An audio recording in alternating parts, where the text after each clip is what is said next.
Hey, this is John. Thanks for joining me for this video today. In this video, part 11 of the Building a Gundam series, I'm going to be taking a look at adding stains and fluid leaks, things like that, to the Gundam model. Now, you'll notice that I've gone ahead and assembled it, and that's one of the great things about building Gunpla, is that you can, anytime during the build, put it together, take it apart, put it together, take it apart, as the need arises. So that's a great flexibility that these little kits bring. But the reason I like to put it together for this part of the build, at least for a planning stage, is so that as I look around the model, I can decide where I want certain types of stains or leaks or exhaust marks, whatever the case may be. It's easier to visualize it as a whole. Now, you don't have to do this, but I like to do it so that I can just sort of imagine it.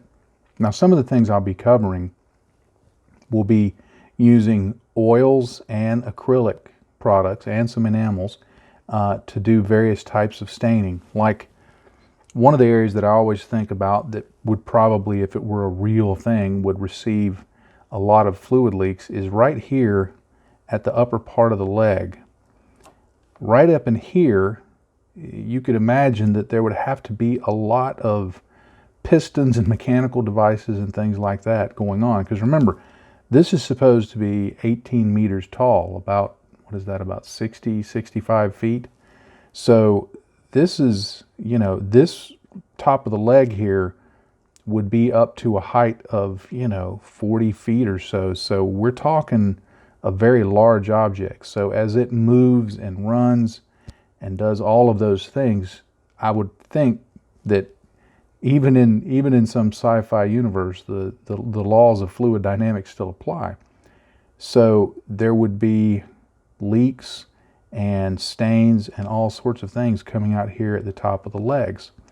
Also, I imagine that here at, say, the elbow, there might be some kind of leaks that would get on the front of the armor, maybe on the back of it. Same way with the back of the legs. You might have them along the back of the knee here, around the ankle. So there's going to be various stains like that. And they may represent different types of fluids. Some may be, just like in a car, you have some fluids that are essentially black, some that are brown, some that are green, some that are red. So using a variety of colors can help sell the notion that those are just various fluids coming out. And you can do, it can be heavy staining, maybe at the top of the legs. It can be lighter further down. You may only do a few touches if you're not doing something that's this heavy in terms of chipping and staining. Keep in mind that the chipping on this, the staining that we're going to do, may be a bit exaggerated for what you may want to do, but I'm simply doing that so that I can demonstrate the various techniques. It's not necessarily a suggestion of what you have to do, but simply a way of demonstrating the techniques. So anyway, I'll be going through and using various products and application methods to show you how you can recreate some stains and fluids on your Gundam. Okay, before I get started with the demonstration, I wanted to talk a little bit about the various materials. Now, I won't necessarily be using all of these on this model, but I felt it would be helpful to talk just a little bit about the ones that I use from time to time and how those will play, I guess you would say, with Bandai plastic. As I've talked about before, you do have to be careful with Bandai plastic that if you get some of the enamel or oil, the odorless thinners, the various types of thinners like that, if you get those down in the joints or into the pegs and the sockets and that kind of thing, it can degrade the plastic to the point that it breaks. Even if it's been properly primed on the inside or painted, I mean, there can be, it just takes a little gap if you're not careful, and it can get away from you. it's not something to be highly feared. It's just something you need to manage. So there are a variety of products you can use, and all of them have to be evaluated in that light. Now over here, I have several acrylic products. These are generally water-based and are going to be safer to use with Bandai plastic. Now you'll want to test any new product, even if it says acrylic, because there can be some thinners that are in acrylic products that may have some issues with the Bandai plastic. I've not had any problems with anything, for example, that is based with the chemical that's in, say, for example, the Vallejo airbrush thinner. I can't remember its name right now off the top of my head, but it's a very common chemical used to thin acrylic products. I've not had any problems with that and Gunpla. A few people I've heard online say they have. So I'm not going to doubt them. I will just simply say some people have reported problems, others have not. I like using Citadel's Known Oil, Agrax Earthshade, any of the Citadel shades. Those work really well. Vallejo makes their own line of mecha shades. This Petrol Spills color is almost the exact duplicate of Known Oil in terms of its behavior and color. This is gloss. You can get, of course, Known Oil in gloss also. Citadel makes other weathering products. This is one from the Vallejo Weathering Effects engine line called Oil Stains. It's essentially the same color as this, or similar to this Petrol Spills. This is more of a brown color. It's very similar to Agrax Earthshade. These are really good to use. However, they're not the kind of products that you put on and then wipe off or remove, blend in like you would some of these products over here, which I'm going to talk about in just a minute. These are additive. You want to add them a little bit at a time, layers at a time, and then build it up. And if you get too much in an area, you want to immediately have a brush standing by that you can clean off the excess. So keep that in mind when you're working with these. To me, it makes a line of weathering powders. They're very good, and there are other types like this that you can use, pastels and things like this. The only caveat with these is they tend to leave very obvious streak marks. If that's the effect you're going for, then I think they're great for that.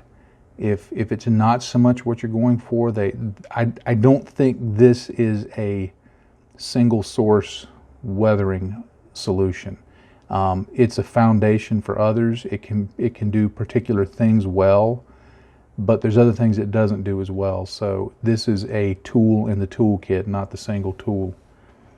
AK Interactive has released a few years ago a line of pencils that work really well. Now these are very much like artist pencils that you can find in your arts and crafts store.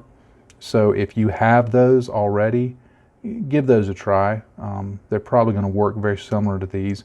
I got these mostly for testing and evaluation, just for content purposes, but I do like them. And one of the benefits of them is that they are designed for modelers, and so you get the kind of colors that modelers look for. You see, you have chipping color and sepia and rubber, and so these can be blended with water, they can be smeared, they can be drawn on. So these are a very good option.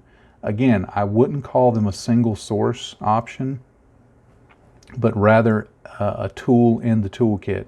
So keep those in mind as you're looking at weathering your models. Then of course there are enamels and oil-based products, and this is just a small sample of what's available. Here's a panel line wash from Ammo of MIG. This is a wash from AK Interactive. Ammo of MIG oil brushers right here is a great oil product, And then of course you could use tube oils, both artist oils or these modeling specific types, such as this from 502 Abe Lincoln, and however you pronounce that.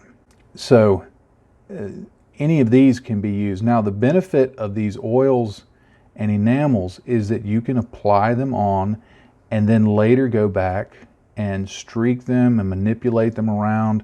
They're very, very flexible. But remember, it's here that you're going to have the most problem potentially with thinners and Bandai plastic. So I'm not saying don't use these. I'm going to demonstrate using them in a way that I think is Bandai plastic safe.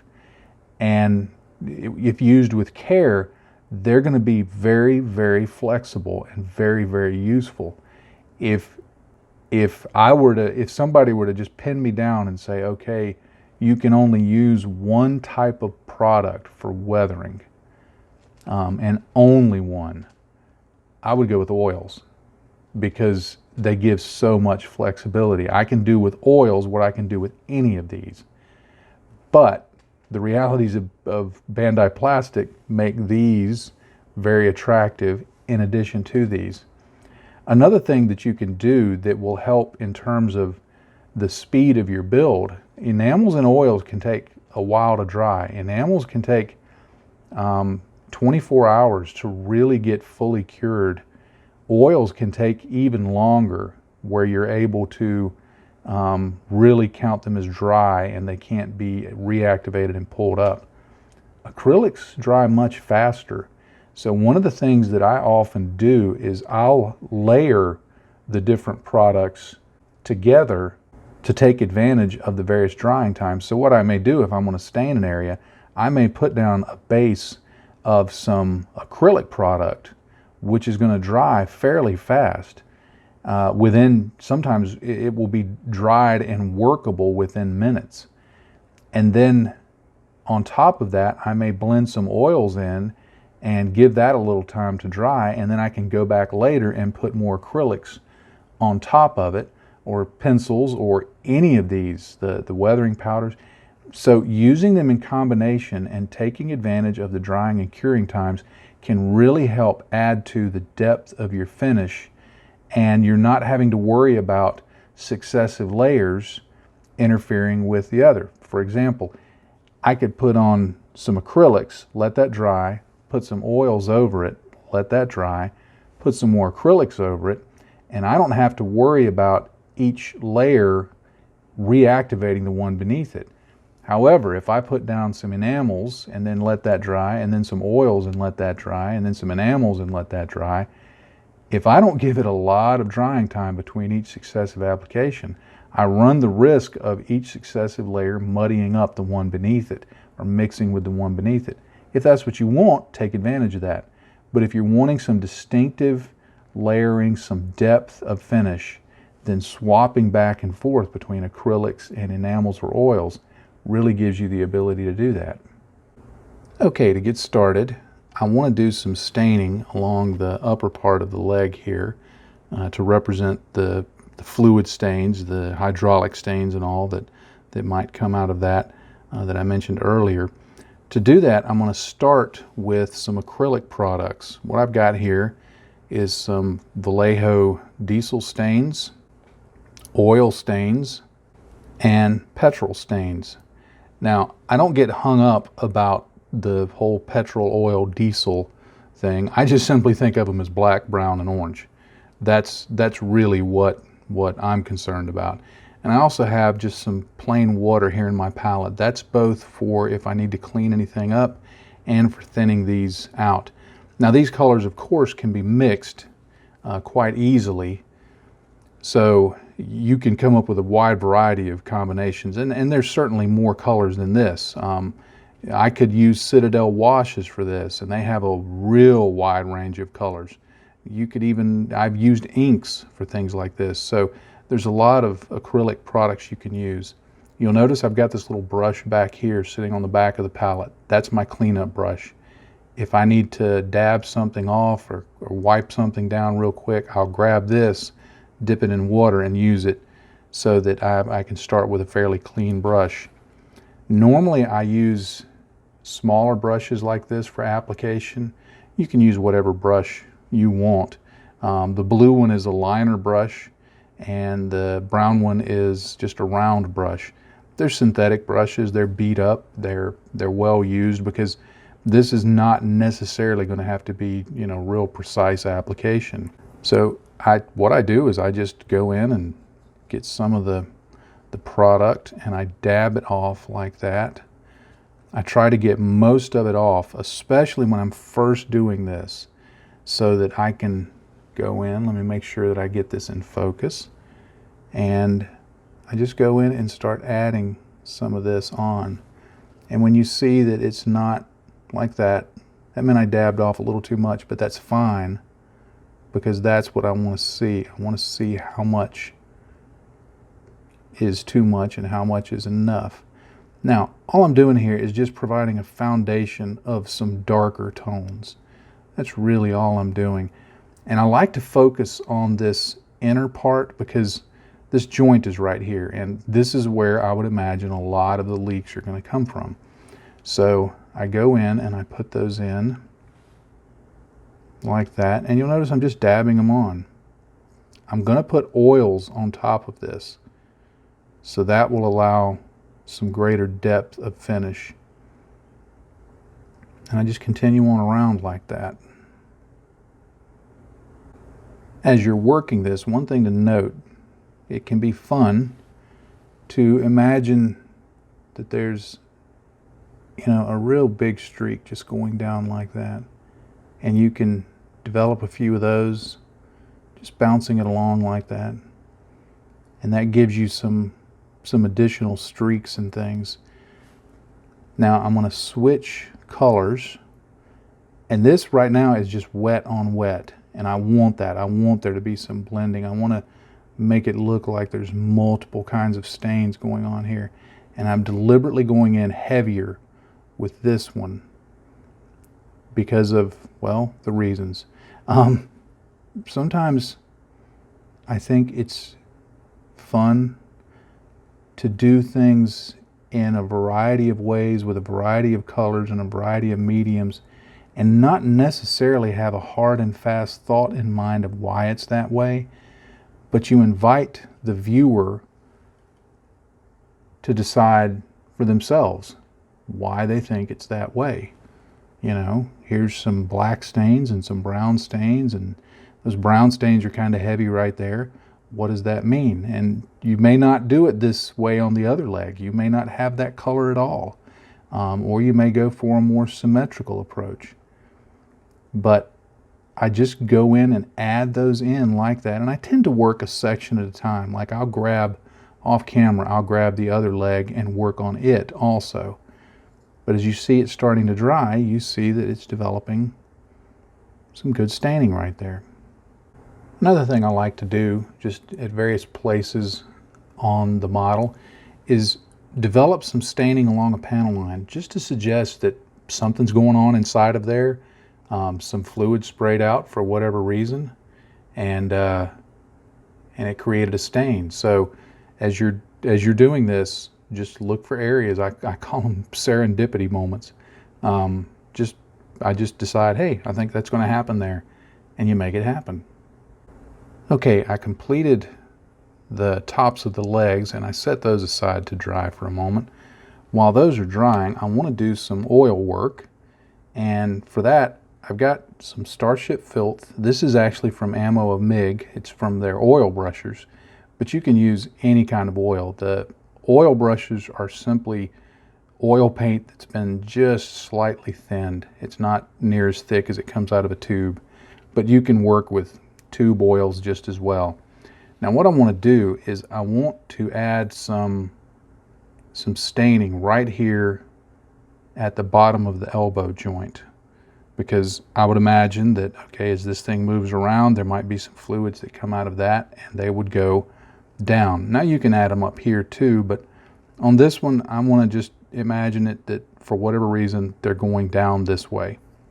Now the beauty of Gunpla, of course, is you can articulate that, so I can isolate that area.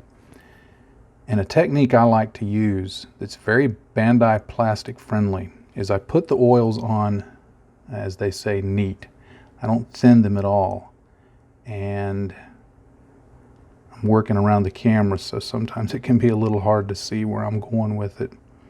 But I'm going to put some right there like that. Now that's not going to flow anywhere. It's just going to set right there, just like that. Oh, and a note, this is a different brush than I used for the acrylics. I do, in the same session, I do keep different brushes for acrylics and oils and enamels just so that there's no problems with that. But I've got the oil on there, and what I like to do is just take a cotton bud and begin dabbing it like that. And you can kind of lightly streak it like I'm doing there, but you're just manipulating the oils around. And you see there's a little bit coming off, but all I'm doing is manipulating the oils. If I get it where I don't want it, I clean it up. And then I just start blending and pulling and doing that kind of thing. And I get just a light stain like that. That can be the final effect if that's all I want, or that can be a basis for something else. I can certainly go back in and add some more if I want. If I want a more dramatic stain, let's say right over here, well, I can put that in and do like that on that one side and go back and enhance that area. It's completely up to you. That's the beauty of doing this. You get to decide. It's kind of fun. I can also use enamels for various stains. Now, certainly enamels work much like oils in terms of how you're able to streak them and move them, but you may not have oils, you may only have enamels. So the process is very similar. I have some Ammo of MIG panel line wash. It's deep brown color. The difference between enamels and oils is enamels tend to be thinner, and so they're going to flow a lot more. You have to be more careful in the application. But let's say I want some right here. I do just like I did with the oils, and I just go in and I apply those right there.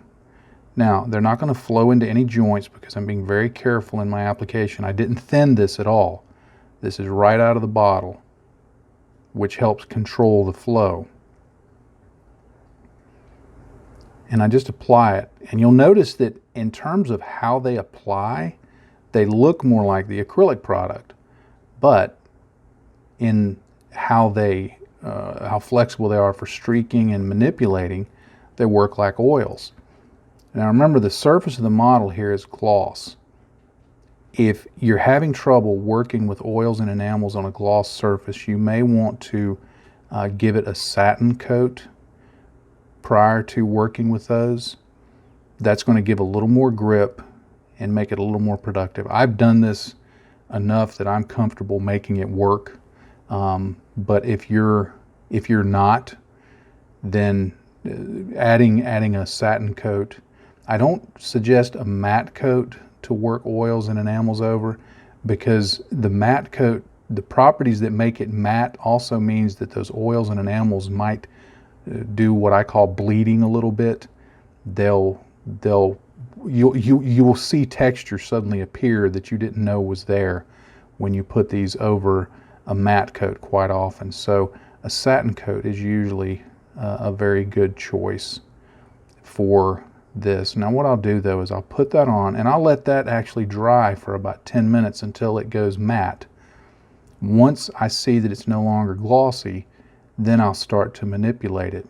Another quick note, you can get some fun effects going if you use enamels to thin your oils. Experiment with that a little bit. It'll let you mix some colors and get some, like if you're wanting to keep a color particularly strong, and thinning it might with odorless thinner might lighten it up too much.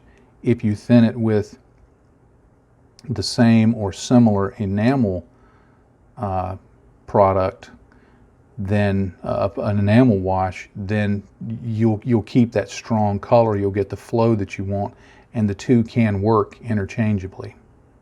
All right, while I'm letting all of those things dry, I want to demonstrate using these pencils that I mentioned earlier.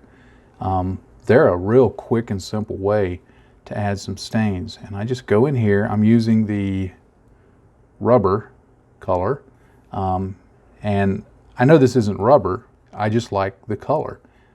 It shows you on the end of the pencil what the color is. This is kind of a dark gray. So I'm just going to go in and I just bounce in color. Now you can color it in, and this is where I'd mentioned just a moment ago about a satin surface.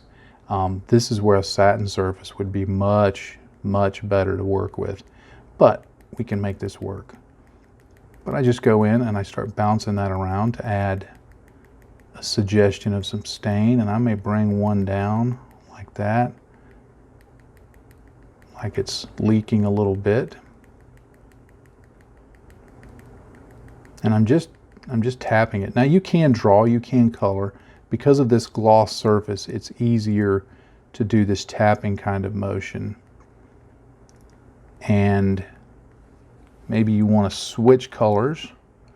I'm going to go to this sepia pencil right here and just add a little more subtle tonal variety to it. And again, there doesn't necessarily have to be a rhyme or reason. Sometimes I like to think and plan out what I'm doing, and I have very specific reasons for why I'm doing it the way I'm doing, and sometimes I just like to let the weathering develop itself. I find that to be quite fun to do. And you can leave it like that. If you're happy with how that looks, you can leave it just like that. You can actually get a little bit of water on a cotton bud or a brush. I like to use a cotton bud, but you can use a brush. And just tap at that and streak at that. And you can pull the color around and mix it together. And you end up with a half decent stain.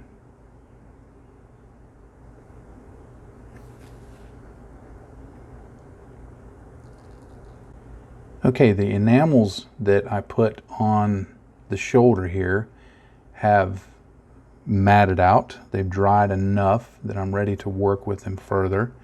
And all I'm going to do is go to my palette. I put some odorless thinner over here on the other side of it so I wouldn't get it confused with my water. And I'm going to get some on my brush, and then just off camera here, I'm damping. Well, here, let me show it. Some people ask me when I say this, I say a barely damp brush. They say, what do you mean by that? I stick it in the thinner, and then I come over here and I start wiping it off until I get most of it off. Now there's still some in the bristles, enough to work with. But then I go in and I just start using this to blend and mix the oils, or the enamel rather, and work streaks and however I want it to look.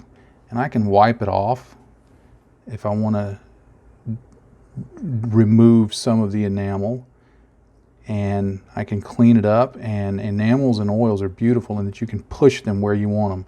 Notice how I'm pushing it back up towards the top, and that's a great technique to stretch the enamels down, which introduces some random and some randomness and some streaking. And then if you want to, push it back up, and you just keep working with it until you get the effect you're going for. And I kind of like that.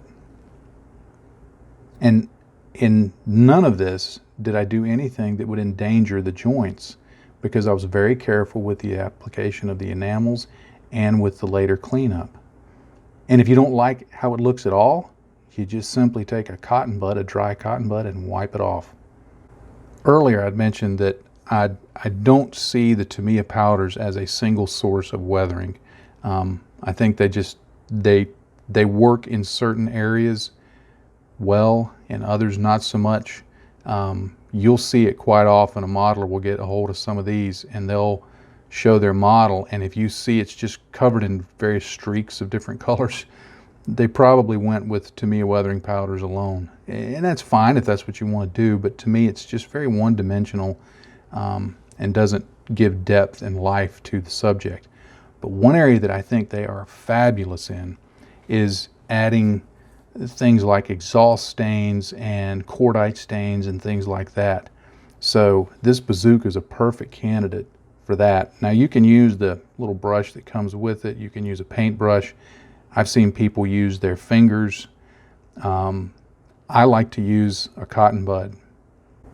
When a rocket launcher like this fires, of course the rocket comes out this end, but the exhaust comes out this end. So this is going to get very stained. So all I do is I just come here and I just start wiping that on.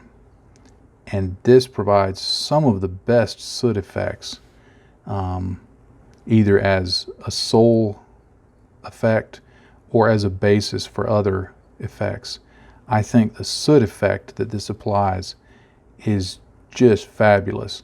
Now you could use pastels for this. The benefit of Tamiya weathering powders, if you've never used them, is they're a bit sticky. They're almost like makeup.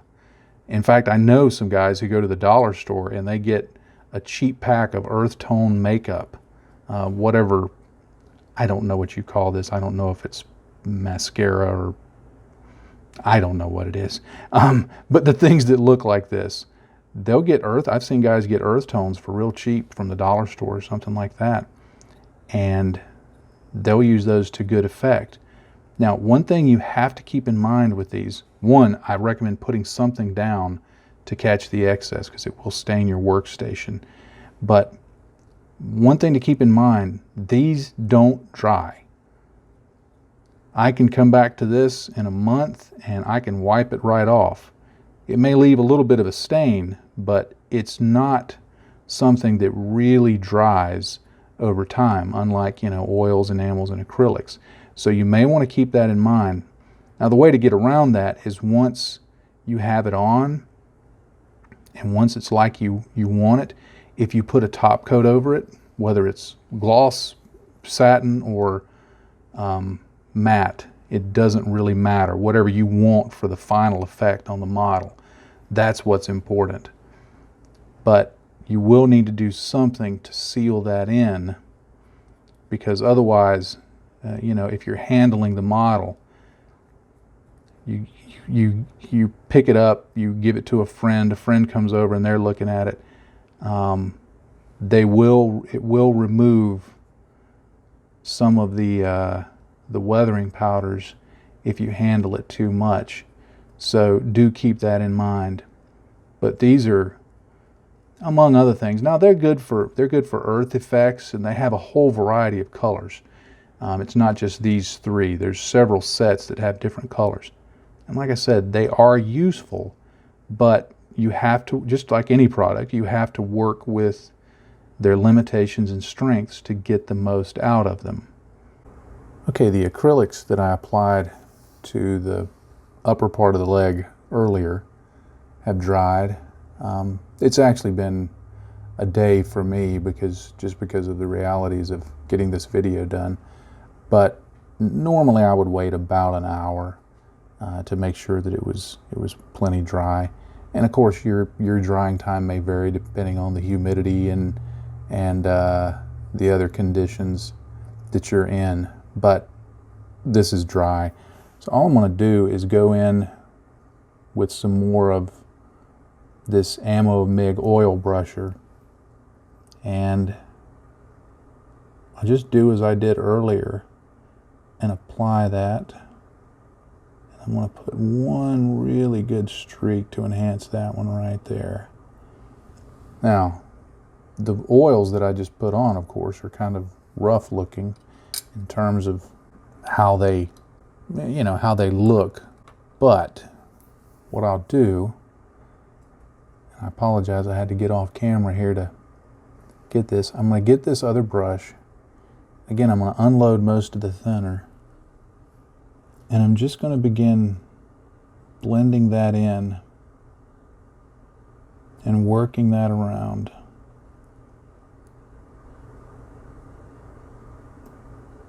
Now, again, this isn't, I'm not letting it flow. I'm not letting it get out of control. And I'm not using a lot of thinner here. I just want enough to be able to get that worked in like that. And when you begin that process of blending it, it really sells the notion. And see, I just blended that straight down over that acrylic. So that acrylic provides a nice base for that. And it gives a really, really stained look. So you can use these in combination. And I could let this oil dry and I could go back later with another acrylic over that. The key is letting it dry.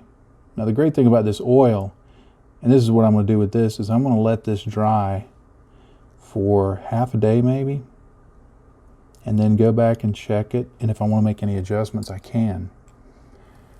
So oils and acrylics can be used in conjunction, which gives you a very deep looking finish. It's not one-dimensional. It's not looking like, okay, I just streaked some oils on there.